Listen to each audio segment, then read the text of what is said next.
Today's hearing, we will be hearing from the Assistant Secretary General for Peace Building Support at the United Nations Department of Political Affairs and Peace Building, Elizabeth Mary Spehar.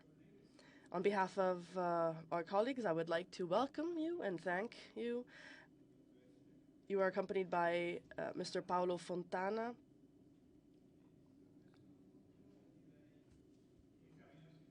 and I think that we can give you the floor and get started.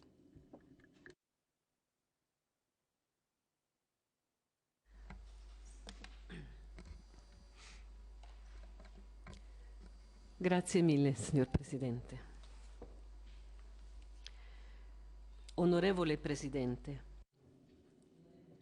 Mr. Speaker, dear members of the committee, it is a great pleasure for me being here today to talk about the importance of building and sustaining peace and to talk about the role of the United Nations.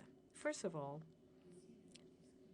let me express my heartfelt thanks to Italy for its significant contribution to the United Nations. In times of crisis, such as the times we're going through today, trust in multilateralism may waver. Italy, on the contrary, firmly believes in the system of the United Nations and is pursuing shared solutions to the problems which affect us all. Environment, with increasing conflicts and deepening polarization, underlines how critical the need is for a global recommitment to the values and principles upon which the United Nations system was built. We need to recommit to a collective security system that emphasizes the peaceful and effective resolution of conflict and the norms-based order where the rules apply to all. We need to work on a return to international solidarity and the rebuilding of trust between nations and within them, without which we cannot successfully resolve the many global problems facing us today and tomorrow. Finally, we need a fresh approach that prioritizes conflict prevention for all nations, that is based on good governance and respect for the full range of human rights, and that pursues peaceful outcomes to conflict alongside sustainable development as the only way to ensure sustainable peace. In short, we need a reinvigorated multilateralism and a focus on prevention and peace building around the globe. Honorable members, the Secretary General of the United Nations has made a strong call for revitalized multilateralism for peace in his 2023 policy brief, A New Agenda for Peace. The agenda provides a valuable roadmap and makes a clear-cut case for political and financial investment in prevention, national capacities, and peace infrastructures. A New Agenda for Peace also reminds us once again that conflict prevention and sustainable development are interdependent and mutually reinforcing. By strengthening the linkages between humanitarian, development, and peace efforts, peace building can remove the obstacles blocking progress on the 2030 Sustainable Development Agenda. It is against this backdrop that today I would like to talk about what the United Nations, and my office in particular, is doing to contribute to building and sustaining peace around the world. My office, the Peace Building Support Office in the Department of Political and Peace Building Affairs, or PBSO, is part of the three-legged stool known as the UN Peacebuilding Architecture, along with the Peacebuilding Commission and the Secretary General's Peacebuilding Fund. The PBSO is tasked by the Secretary General to be the connector or the hinge of the UN system when it comes to peacebuilding, ensuring that there's more coherence and coordination between the UN's agencies and departments for better policy, greater impact, and more efficient use of resources for peacebuilding. We also serve as the Secretariat for the Peacebuilding Commission and manage the Secretary-General's Peacebuilding Fund. The Peacebuilding Commission is an intergovernmental body that advises and reports to the Security Council and the General Assembly. The goal of this commission, of which Italy is a member until the end of next year, is to accompany member states as they seek to mobilize political and financial support and increase visibility for their peacebuilding efforts. The Commission has engaged with nearly 20 regions and countries since its establishment in 2005. Its main focus is on Africa, on which it convenes regular sessions, for example, regarding the Sahel region. It provides advice to the Security Council ahead of mandate renewals of UN peacekeeping missions, such as the one in the Central African Republic. It works on new engagements with countries like South Sudan and Mozambique.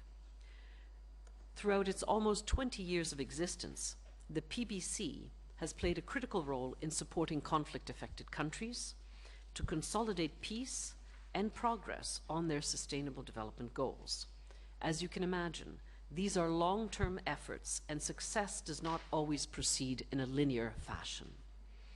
Liberia is one prominent example where the PBC has been by the country's side since the end of its devastating civil wars and has supported it to the point where now it has just witnessed a second peaceful transfer of power from one democratically elected president to another, and is enjoying its second decade of peace, with the country progressively taking ownership of its peace, security, and development path.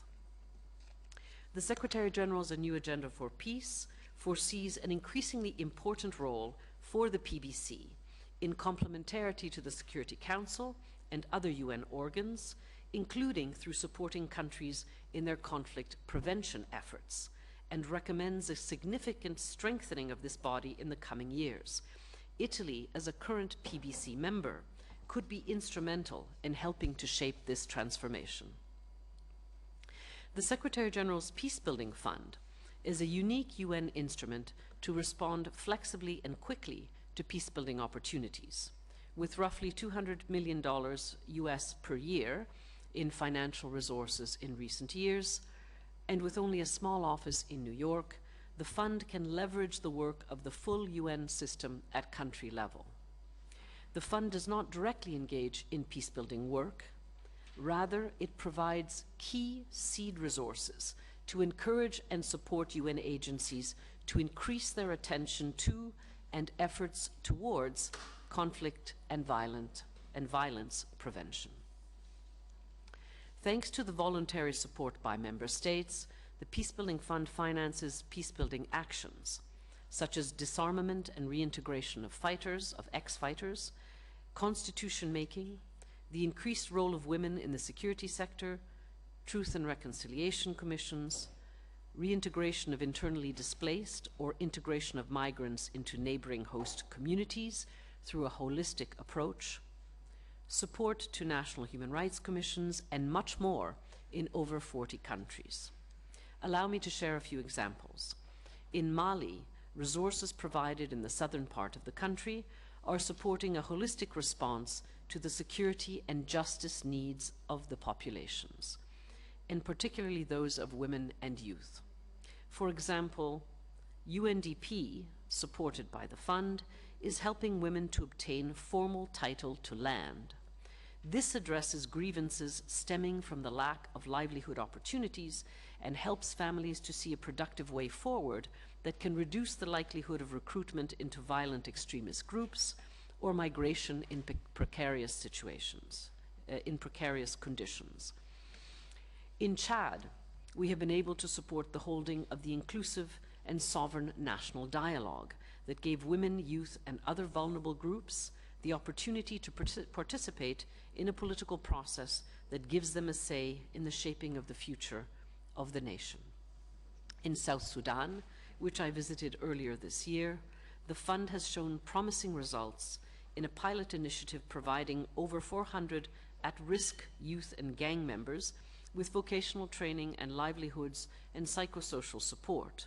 I met an incredibly dynamic group of young people who had renounced gangs, stabilized their lives, and who were already changing their communities for the better, and who furthermore wanted to transform the country. In Colombia, the fund has been engaged since January 2014, when a first project was approved to support communications for peace. Following the signing of the 2016 final peace agreement, the fund contributed to UN efforts to meet the commitments of the agreement around issues of reintegration of former combatants, territorial peace initiatives in prioritized regions, transitional justice, and innovative finance for peace. I have just flown into Rome from Colombia, where I saw this work firsthand, including in some of the most volatile and poorest regions of the country. The fund also prioritizes its work and its support where peacekeeping missions are leaving or drawing down. These are, by their very nature, politically sensitive and volatile settings. Such transitions of the UN presence in a country represents a moment of heightened risk and uncertainty for the host nation, for our peacekeepers and the UN agencies, and more broadly for the international community, including the challenge of preserving the sometimes fragile gains made through peacekeeping. We have seen these challenges in the past in places such as Liberia and Côte d'Ivoire in Africa, as well as in contexts such as Timor-Leste. When blue helmets leave, it doesn't mean that the UN is departing. UN agencies such as UNDP, UNICEF, UNHCR, the Office of the High Commissioner for Human Rights, UN Women, and many more remain on the ground. And critical financing from the Peacebuilding Fund can help to minimize the risk of a relapse into violence. In 2022, the Peacebuilding Fund allocated almost 40% of its funding in Africa to such UN mission settings. Getting this right is essential in a setting like the Democratic Republic of the Congo, which I visited in February. There, the peacekeeping mission, MONUSCO, is withdrawing after more than 2 decades. The withdrawal has been planned in phases, starting with the southern provinces of Kasai and Kasai Oriental. The fund has been focusing its financing on those provinces after the departure of the Blue Helmets, precisely to preserve the stabilization gains made with hundreds of millions of dollars through the peacekeeping operation. In those provinces, the PBF has financed the reintegration of ex-combatants, but also a provincial-level Truth and Reconciliation Commission, for example. We know that sustainable peace requires not just a cessation of violence, but justice and truth about what happened in the past, and social and political recognition and commitment to upholding the principle of never again. Of course, the Democratic Republic of the Congo is not the only country where the risks are high. In Mali, the peacekeeping mission is being withdrawn on a highly accelerated basis. Next year, we will prioritize working with the UN agencies in Mali, strengthening a coordinated humanitarian, peace, development, and human rights-focused approach, especially in the southern parts of the country, to help preserve and expand stability.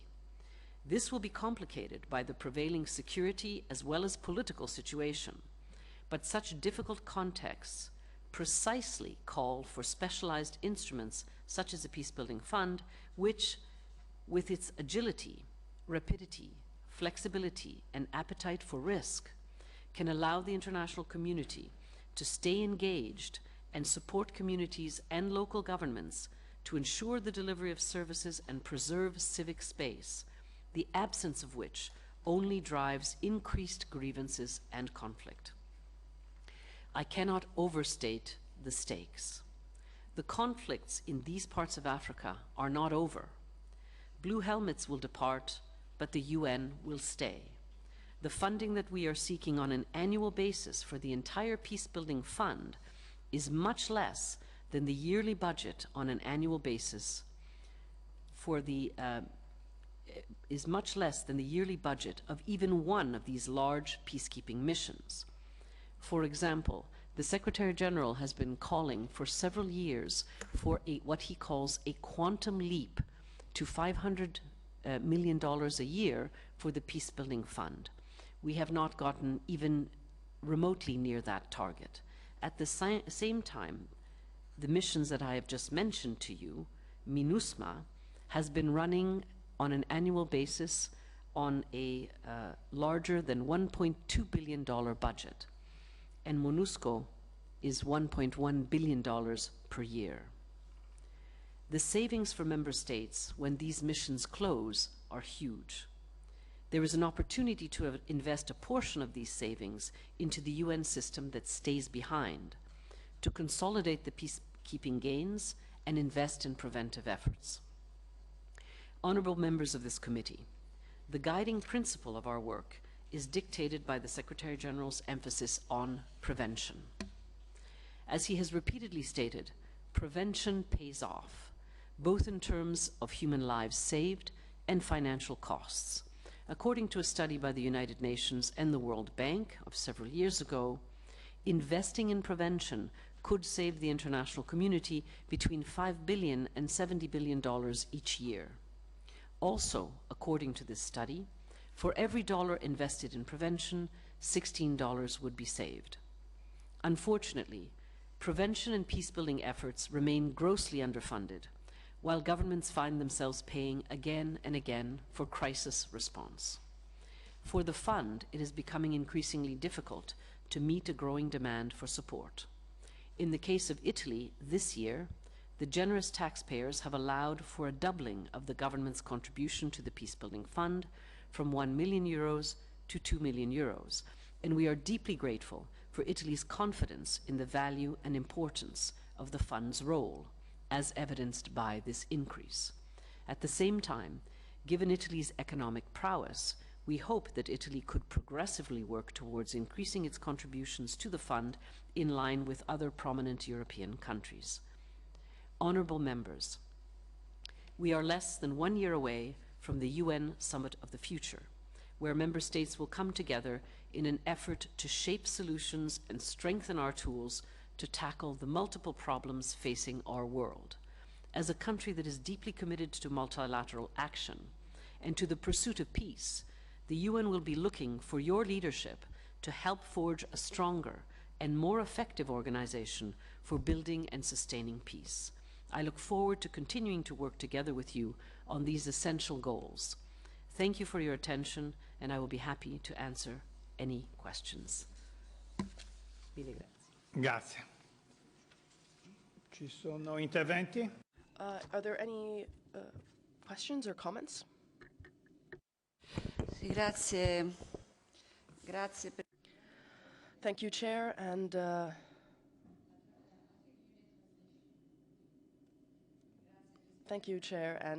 I would also like to thank Assistant Secretary General Mary Spehar, Elizabeth Mary Spehar, for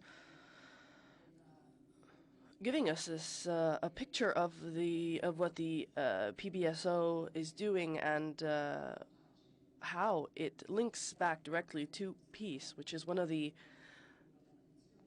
issues that we should be focusing on today, all countries of the world, because we are dealing with many conflicts, in particular, too, Russia's aggression against Ukraine and the current situation between Israel and Hamas. These are conflicts that also involve two nuclear powers, so we really are in a very delicate situation, because at any moment in time, the situation could get out of control. Putin has already stated that he's withdrawn Russia from the treaty on the prevention of nuclear tests, and has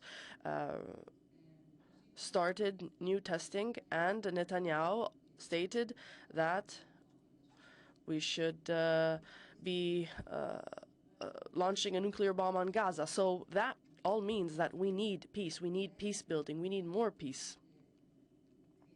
You spoke of many humanitarian crises, especially in Africa, involving South Sudan.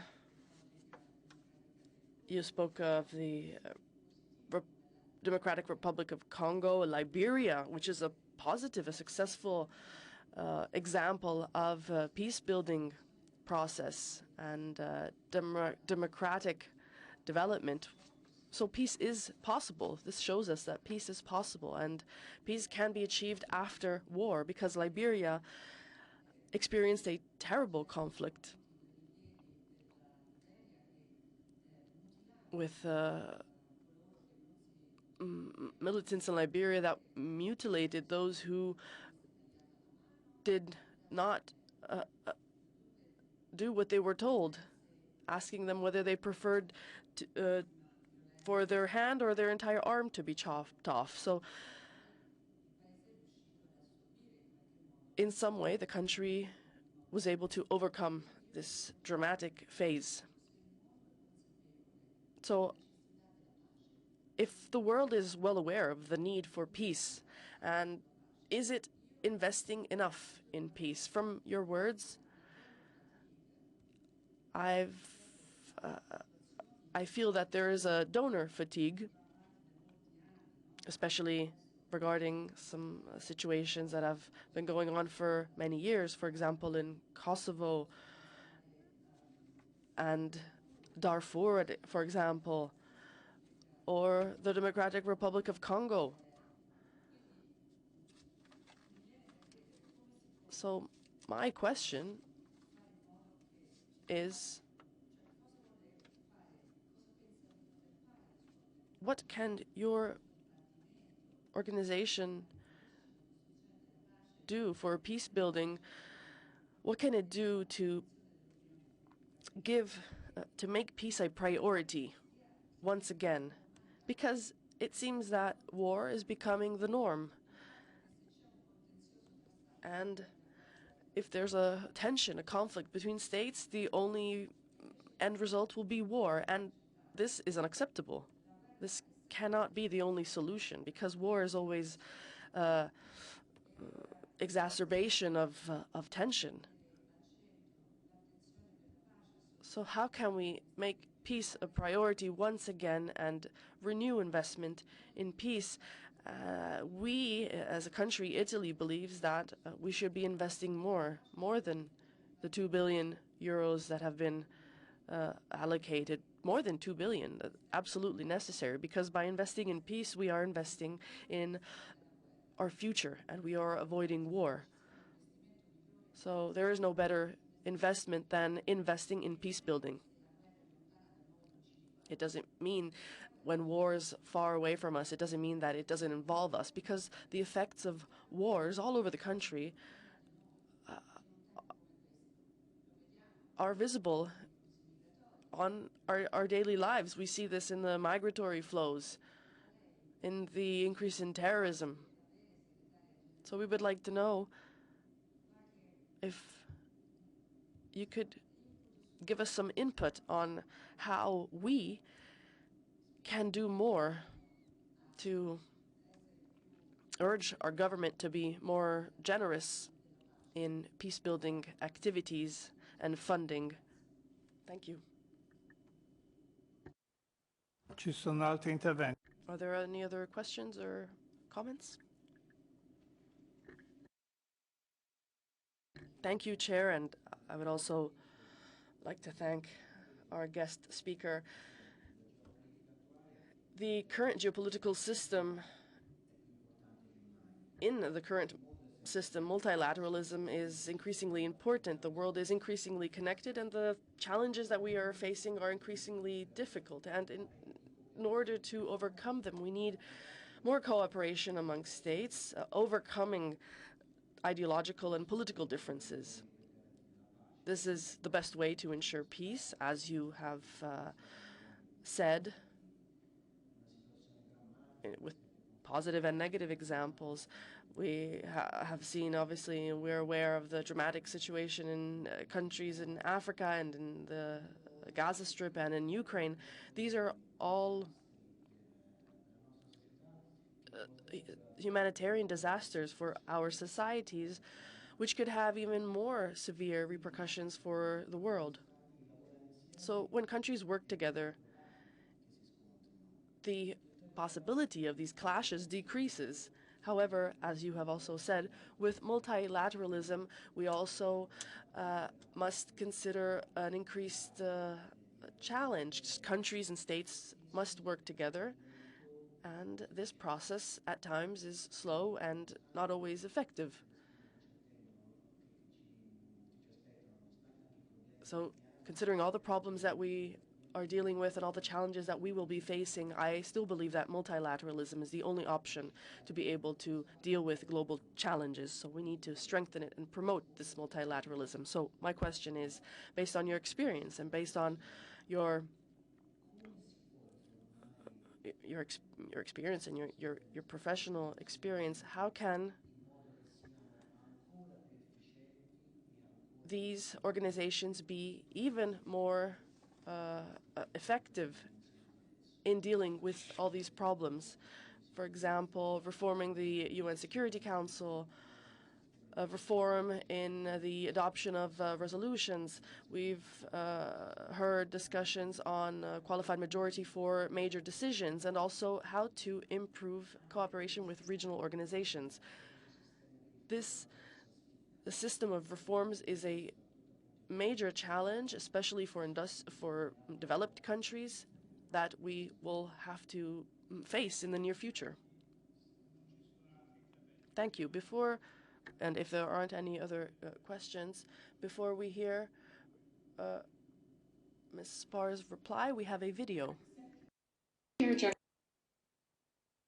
Peacebuilding Fund remains the United Nations' leading instrument to invest in prevention and peacebuilding in partnership with a wider UN system, with national and subnational authorities, and with civil society organizations. Since 2006, the PBF has approved $1.9 billion in more than 60 countries. PBF has an investment target of $1.5 billion over 5 years in its strategy for 2020 to 2024. During the first 3 years of this strategy, the PBF has approved a total of $599 million. In 2022, the Peacebuilding Support Office approved a record $231 million to support communities and institution building in 37 countries. The PBF continues to demonstrate its relevance and to respond to national demand for peacebuilding support. Let us show you how.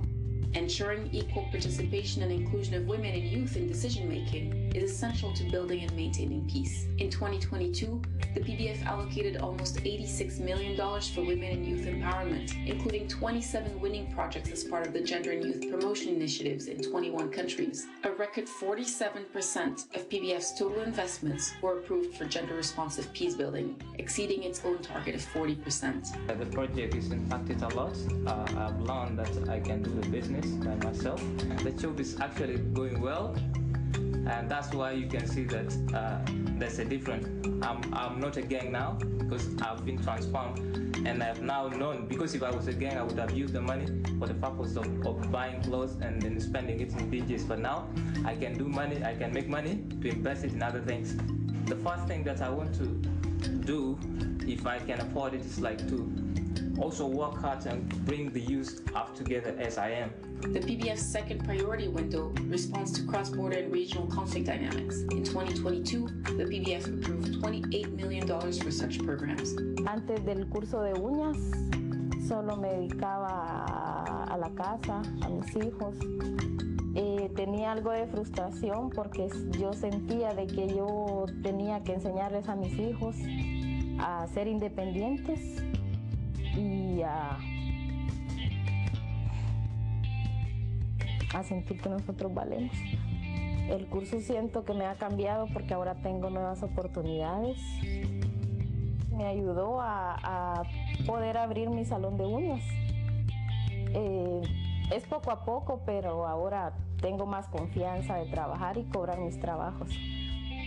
Our third priority window supports UN mission transition settings, for which the PBF approved $75.5 million in 2022. فكرة المشروع إن هي دائرة تشكل شغل بتاع شباب من مختلف المناطق، من مختلف الأفكار، من مختلف الأجزاء في ولاية غرب دارفور كانت بتحدث الصراعات. فهي قدرت خلقت شبكة من الشباب اللي عندهم الروح إنه يقدروا يغيروا في مجتمعهم. إحنا دايرين نشكل فارق عبر الجهود والأفكار الشبابية الموجودة عشان ما نقدر نرسخ للمجتمع إنه نحن كشباب قادرين نقود التغيير، قادرين نشكل فرق بطموحاتنا وجهودنا. Despite the continued growth, the PBF's approvals in 2022 still fell short of the strategy's target, largely due to insufficient resources. Total contributions amounted to $170.8 million against the target of $275 million. Without a commensurate increase in contributions, a consistent level of financing for peace will drop. This is especially challenging as the peace-building needs continue to increase. In 2023, the PBF has already received requests from 8 new countries, in addition to ongoing support in partner countries. Our world is transforming at breakneck speed. We must keep pace to keep peace. Thank you for your commitment and support to the PBF. Together we will walk,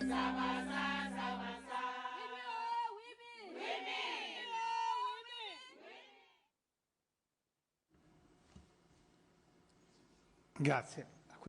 Thank you. You have the floor. Thank you so much for your questions. I hope you enjoyed the little video. It's a bit of a snapshot of some of the things that we support. In terms of the questions, I mean, these are extremely important and essential questions nowadays. First of all, how can we make peace a priority again? Both my organization, but I would say all of us, actually. And it's not an easy thing. I sometimes say that perhaps we need to learn a little bit more about the environmental movement, because young people have really been galvanized by the climate emergency and also by the ecological crisis facing the world, which is very important. If we could channel that same energy also towards peace, it would be extremely important. We don't have that. And I often talk about needing to build a constituency for peace. And as you have also alluded to, it's not an easy thing to do at all, especially during this in this very polarized current moment, where there are a lot of divisions among member states, among countries, and a really deep mistrust among many countries and within countries. So it's very hard to create a constituency based on the concept of peace, but I think we need to try. More specifically, how can we make peace a priority again? I think we need to continue to make the case very vocally. And we have to get it to the media, we have to get it to the general public, we have to get it everywhere, because who can change your government's or any government's opinion on where they should be putting their resources? It's if there's really a public demand. And we've seen that in the past, where, for example, Darfur was an issue that became an issue of some great urgency in the past, that somehow captured the public's imagination in many parts of the world. Now Darfur is again in deep crisis, and we don't see the same level of interest. So we have to build that constituency. One thing that we do is that we help our own system to have a more integrated approach on the ground, because you were talking about donor fatigue. The problem is that as we all know, to build and sustain peace, this is not something you can do in a year or 2 years. This is a long-term effort. It takes years, and in fact, it takes probably generations for a real consolidation of the peace. So we cannot simply be focused on the crisis of the day. We have to make sure that we are continuing to invest in a holistic way in all of these fragile and conflict-affected countries. It sounds like a lot, but again, if you are doing it in a more preventive mode, a little can go a long way. And the alternative is horrific, because we cannot afford to have any more of the huge crises that we're seeing right now around the world. So we need to put our tools together with the humanitarian support, but very much development work, sustainable development, and peace work, helping to broker dialogue, helping to support peace negotiations and so forth. But all of this has to come together, and we need to stay for the long haul. There's just no alternative. We need to stay for the long haul. And there again, people say, well, how can we possibly have enough money for all of these different conflicts and crises? Well, I seem to remember that when COVID hit, all of a sudden countries were able to dig deeply into their pockets and fund some very expensive efforts and absolutely needed life-saving efforts in terms of developing vaccines, providing vaccines, and so forth. And somehow the money appeared. In some of the wars that are raging now, a lot is being put into military equipment. So there's always money for that. Why is there never money for prevention? Why is there never money for peace building? So I also feel a sense of responsibility in that. And so one of the things that we are doing is we are going to launch on the 8th of December in New York something that we're calling the Peace Building Impact Hub, which will be a mechanism, it will be an initiative bringing in our colleagues from across the UN system and beyond to work better on how we identify, evaluate, learn from, and communicate effectively the impact that we have and the positive results that we can generate through preventive and peace-building work. Because we know that you also need the compelling examples, the data, and so forth, to keep making the case. And part of that effort will also be, hopefully, an annual report that will give very clear data on this and recommendations, because sadly, even though we know instinctively that, as the English expression goes, I don't know the equivalent in Italian, that an ounce of prevention is worth a pound of cure, that's not where the money is going. The money is chasing the headlines. So if Syria is the headline today, money is going to Syria. People forget about Syria. The conflict has been raging for now 15 years. Then it goes to the next crisis of the day and the following crisis of the day. We have to stay the course, and we have to keep stating over and over that this has to be a priority. Otherwise, we will be spending 100 times more, and we will have lost many more lives and infrastructure and economic opportunity and stability because we didn't stay the course and we didn't act earlier. So I think there are many things we can do. We on our side, including providing you with good arguments for why this is important. And then we would hope that you as parliamentarians would also play your role to insist with the government that it is worth it to invest in prevention and peace. On the question regarding how can we make the organization even more effective, especially given the fact that, yes, there is a difficult situation right now and we need more cooperation between states and so forth. This is exactly the essence of what the Secretary General has been calling for in his document, A New Agenda for Peace, and in various policy briefs that he put out for the consideration of member states this year. And I mentioned at the end of my remarks the Summit of the Future. This is happening in September of 2024, and it is supposed to be a forum for the member states at the highest level to come together and to agree on how collectively we can face the critical challenges of our day, including this really serious deterioration of peace and security around the world in many places, and also the difficulties of cooperation, the fact that we've lost a lot of solidarity among countries. We've lost a lot of trust among each other. And so that summit is going to try to do exactly that. I think it's difficult because, as you were saying, both of you, there are a lot of differences of opinion and deep divisions over various situations in the world. But member states also recognize that there's no way we're going to be able to combat climate change, which is also having an effect on peace and security in many countries. We cannot tackle this issue of nuclear proliferation and the fact that there's some stepping back from critical treaties. We won't be able to deal effectively with organized crime and so many other things, transnational organized crime, unless we work together. And so in terms of how to do it, there are, of course, ideas afoot for, at least in terms of Security Council reform, at least improving for now the working methods, trying to control the use of the veto, and many other ideas, some of which may be able to move forward.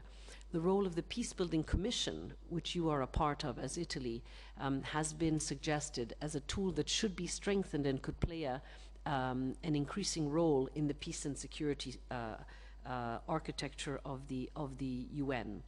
And there are other things that can be done. For example, the Secretary General is calling for member states to seriously recommit to the principles and the values of the UN, and also to revitalize the Chapter 6, the UN Charter Chapter 6 tools, which are not used as often as they should be, and they're not used as effectively as they could be, which are the various tools for the Pacific settlement of disputes. Rather than going to war, what about mediation? What about arbitration? What about preventive diplomacy? What about the role of the Secretary General, who has a role in Article 99, but is often not given the space? If we strengthen these tools, we can make a positive difference in our impact. And then finally, on the issue of improving cooperation with regional organizations, we couldn't agree more. We very much agree with that at UN, and I can tell you that this is a really big push within the United Nations system, starting from the Secretary General and also the intergovernmental bodies, to really work in true partnership with the African Union, with the Organization of American States, with other regional organizations, but also with sub-regional organizations, ECOWAS, SADC, and so forth. And I can tell you that we recently had a very successful visit. I accompanied a visit of the Peacebuilding Commission to the African Union, and the purpose was to strengthen the ties between and the concrete work for action between the AU Peace and Security Commission and the Peacebuilding Commission of the United Nations. So there are good things happening, but they need to be strengthened. Perhaps they need to be accelerated. But above all, as I said, we need to invest more, both politically and financially, in prevention and peace building. And we have to be more, perhaps, persuasive about this and continue to talk about it and show what it can do. Thank you. Molte grazie. Thank you very much.